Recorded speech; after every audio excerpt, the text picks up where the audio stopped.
Assalamu alaikum wa rahmatullahi wa barakatuh. Күнөөлөр кечирилип, Аллахтын алдында даражаң көтөрүлүшүн каалайсыңбы? Анда бул хадисти угабыз. Абу Хурайра радияллаху анху риваятлан хадисте Аллахтын элчиси Мухаммад саллаллаху алейхи ва саллям сахабаларга кайрылып: "Ала адуллукум ала ма ямхуллаху бихил хатая ва ярфау бихи даражат." Аллах силердин күнөөңөрдү кечирип, даражаңардын көтөрүлүшүнө себеп боло турган амалды иш аракетти силерге көргөзөйүнбү деп сураганда, сахабалар: "Бәлә я Расулуллах, ооба, көргөзүңүз, о Аллахтын элчиси" деп айтышты.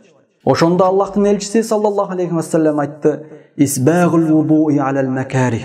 Кыйынчылыктарга карабай дааратты толук алуу. Касратул хута илал масажид ва интизарус салати ба'да ас-салат. Мечиттерге карай көп басуу жана намаздан намазга чейинки убакытта күтүп олтуруу. Сахих Муслим. أقول قول هذا وأستغفر الله لي ولكم.